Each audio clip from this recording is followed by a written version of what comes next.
Welcome to The Explainer, where we break down big ideas into clear insights you can actually use. Wow, okay, let's start with that. That rather blunt statement is one of many hard truths from a recent chat between business philosophers Margulan Seisembai and Saidmurod Davlatov. And they're tackling a problem we all feel. Year after year, more people are falling into debt, and the cost of everything is just rising way faster than our paychecks. So, what's the secret sauce here? Well, they believe the key isn't some crazy, complex formula. It's actually a fundamental shift in your mindset, a commitment to what they call radical responsibility. So let's dive in and break down what that really means. So where does this whole problem even begin? They argue it's baked right into our education system. For all the amazing things it teaches us, it leaves this massive glaring blind spot when it comes to the single most critical skill for life, money. Think about it. Universities are fantastic at creating specialists, brilliant engineers and credible doctors. But they totally drop the ball on what you could call financial intelligence. We learn how to do a job, but not how to manage the money we earn from it. We're just left unprepared for the real world, where pretty much every big decision you make has a dollar sign attached to it. All right, so if the system we grew up in is kind of broken, how do we fix it for the future? Well, the speakers argue that the only real long-term solution is to start with the next generation. We have to teach them the principles that most of us, let's be honest, never learned. And this is the core idea right here. We've got to stop shielding our kids from financial reality. Every time we swoop in to fix their money mistakes, we're actually robbing them of the most important lesson of all, that every single choice has a consequence. And here's something that might surprise you. Kids aren't actually broke. Saidmurod Davlatov did the math and found that between allowances, birthday money, and gifts from relatives, a kid can have an annual income of over $13,000. That's not just pocket change. That's a massive opportunity to teach them some real-world financial skills. So they lay out this super practical framework to make money real for kids. And it goes way beyond just a piggy bank. It's about showing them that money is a tool you earn through actual contribution, like doing chores, not something you just get for showing up or getting good grades. That one little shift teaches them that value has to be created, not just given.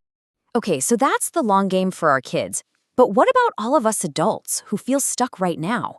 Well, the advice takes a sharp turn. Stop focusing on pinching pennies and start focusing on something much bigger, radically increasing your earning power. This quote absolutely nails the mindset shift. Your ability to cut costs is, well, limited. There's only so much you can cut, right?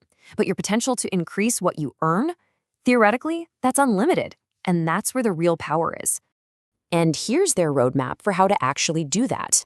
The first two paths are about growing right where you are. Either climb that corporate ladder or just become so ridiculously valuable in your current role that they have to pay you more. The other two paths, that's about looking beyond your day job. This concept of a sinecura is just fascinating. It's a term for a low-stress job that gives you a stable, maybe small, income. The legendary rock star Victor Tsoi famously worked in a boiler room, which gave him the time and freedom to write his music. It's a really powerful strategy for building something new without taking a huge, terrifying financial risk. And this, right here, this is the ultimate goal. This is the whole point, to decouple your income from your time. Whether it's through bonuses or profit sharing or your own business, this is how you stop trading hours for dollars and start getting paid for the value you create. But okay, what if you're not trying to grow? You're just trying to survive.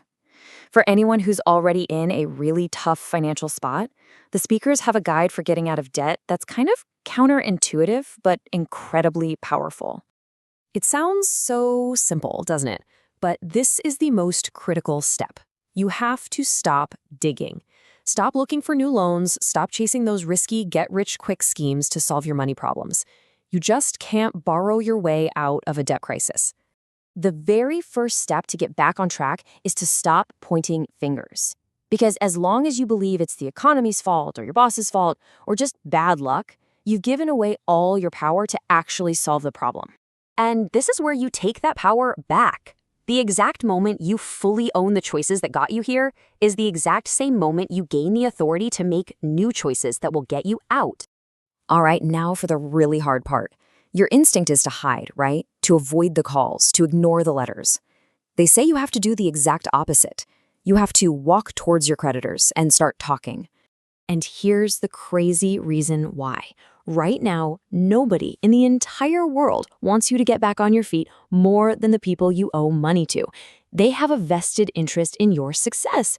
If you're honest, if you're proactive, and if you show them a real plan to pay them back, they are far more likely to work with you.